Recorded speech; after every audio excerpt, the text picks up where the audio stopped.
Assalamualaikum warahmatullahi wabarakatuh. Selamat pagi Pak Surya dan kakak-kakak Aslab. Saya Muhammad Falisya ingin mempresentasikan simulasi modul 4 praktikum sensor dan aktuator. Pertama, saya jelaskan dulu untuk sensor optoreflektif.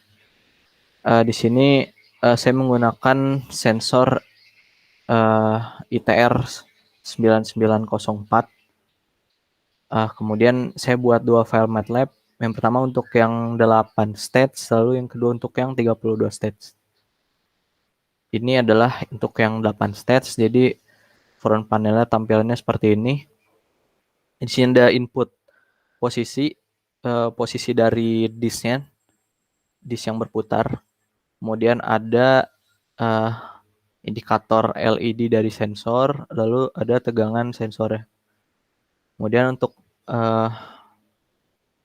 blok diagramnya seperti ini. Jadi ada sequence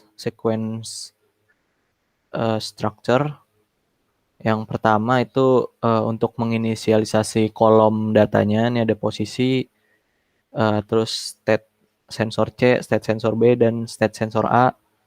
Kemudian masuk ke sequence kedua. Di sini ada while loop. While loopnya tidak akan berhenti sampai di klik tombol stop.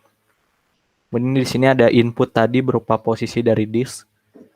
Kemudian input posisi ini akan menentukan case dari outputnya gitu. Jadi misalkan posisi 0, maka state dari sensor A adalah 0, B 0, C 0, dan seterusnya hingga ke 7 gitu. Nah ini nilai stage ini diperoleh dari tabel gray code yang dapat dicari di Google. Jadi ini melambangkan sensornya untuk case structure ini. Kemudian nanti dari outputnya ini, output 1 ini menandakan LED-nya menyala, sedangkan output 0 itu LED-nya mati. Jadi ketika LED menyala, ini outputnya dikalikan dengan 5. Di mana 5 ini adalah tegangan dari sensor ketika LED menyala. Ini didapat dari datasheet ITR 9904. Nah, kemudian tadi jika nilainya lebih dari 0 artinya menyala, maka pada indikator akan bernilai true ini sehingga LED-nya menyala di front panel. Jika kurang dari 0 maka false, maka mati. Kemudian data ini tadi juga ditampilkan nih voltage-nya setelah dikalikan. Kemudian disimpan menjadi file txt ketika diklik stop. Nah, mungkin langsung dicoba. Jadi ini di run. Nah, jadi posisi 0 mati semua. Kemudian posisi 1 sensor A menyala dengan tegangan 5 volt. Lalu posisi kedua B menyala, A menyala, C mati. Kemudian ini seterusnya di mana perubahan LED ini satu persatu hingga posisi ke-7. Artinya jumlahnya sudah 8 stage dari 0. Nah, ini jika diklik stop maka akan men-save misalnya tes opto. Jadi kira-kira nanti datanya yang dihasilkan adalah seperti ini. Nah ini untuk yang 8 stage. Selanjutnya untuk yang 32 stage. Jadi kurang lebih sama, di sini hanya penambahan 2 sensor lagi. Nanti untuk blok diagramnya sama, di sini ditambah 2 sensor lagi. Nah, ini di sini ada 32 case. Kemudian ini jika di run sama seperti tadi, ini akan menyala LED-nya. Nah ini kalau dari fisiknya, dari realnya itu sensor ITR ini memiliki LED yang memancarkan sinar inframerah. Nah, lalu sinar inframerah ini nanti terkena disk, permukaan disk, yang mana permukaan disknya ini sudah ditempeli bahan reflektif gitu dengan pola gray coat. Nah, nanti ketika sinar inframerah tadi mengenai permukaan yang terdapat bahan reflektif ini, maka sinarnya akan memantul dan memantul kembali ke sensor ITR tadi, yang dimana sensor ITR ini terdapat fototransistor, sehingga akan menghasilkan tegangan yang tegangannya ini digunakan untuk menyalakan LED gitu. Kalau mati berarti sinar inframerahnya ini tidak mengenai permukaan yang reflektif dan sinarnya jadi terhambur, hilang gitu, atau diserap. Ini sama seperti tadi sampai 32, lalu jika di stop maka hasilnya sama seperti tadi kurang lebih. Selanjutnya mungkin sensor efek Hall. Nah, ini efek Hall, saya menggunakan sensor efek Hall A1325. Nah, ini untuk tampilan front panelnya. Jadi di sini dibagi menjadi 2 percobaan kalau di modul. Yang pertama itu mengukur tegangan dari sensor ketika medan magnet maksimum dan minimum. Dan di sini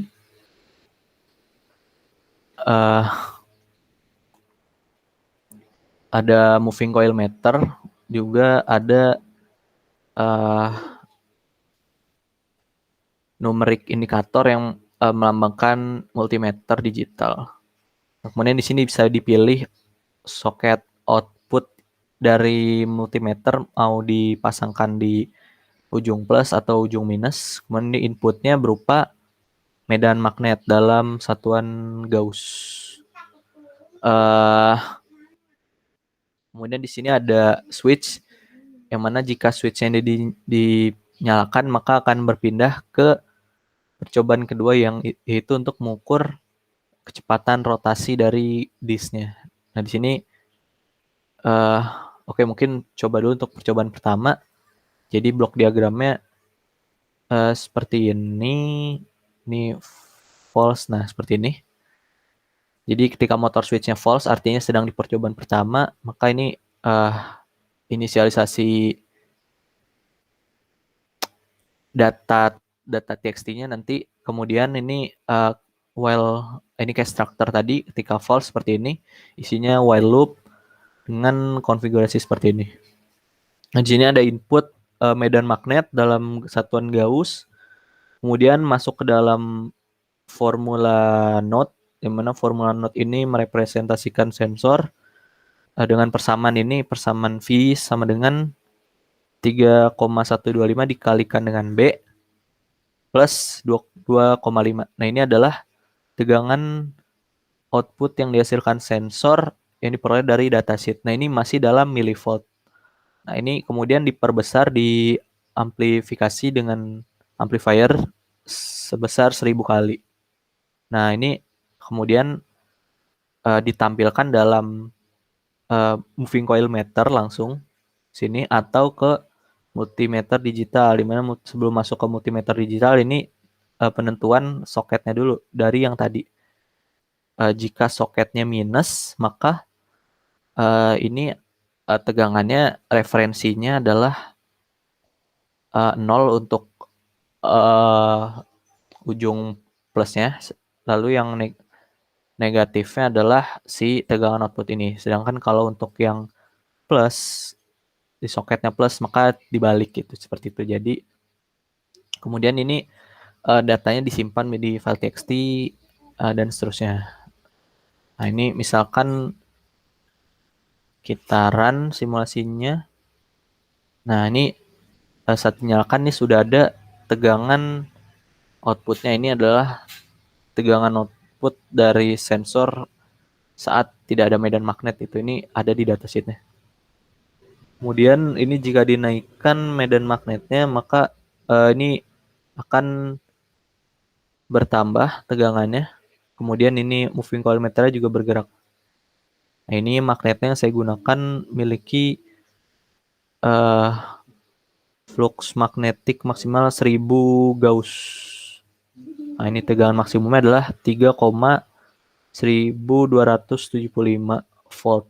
Nah, ini juga ditampilkan pada moving coil meter.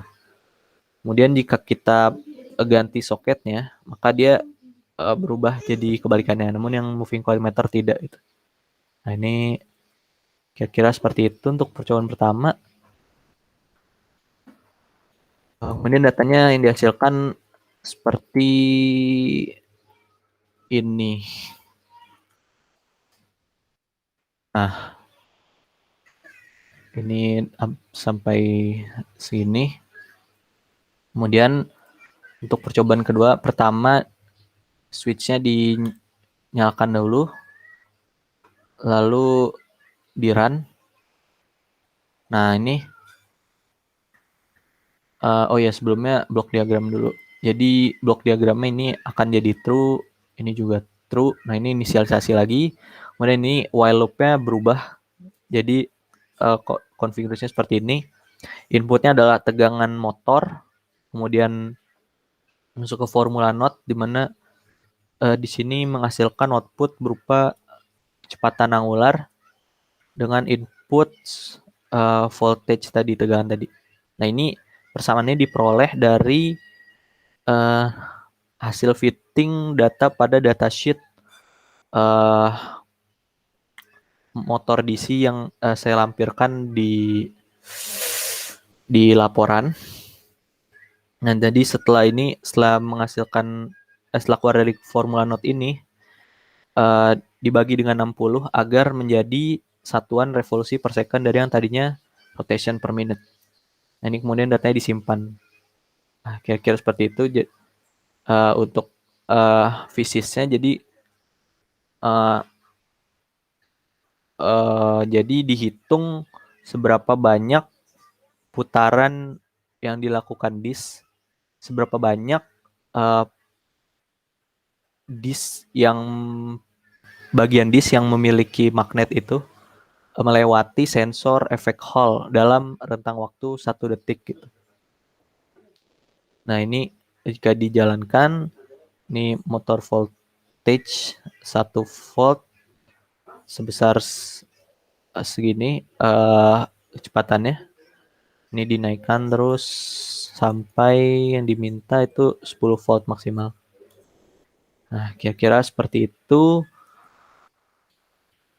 Data yang dihasilkan kurang lebih seperti ini. Ya, mungkin sekian presentasi dari saya. Kurang lebihnya mohon maaf. Wassalamualaikum warahmatullahi wabarakatuh.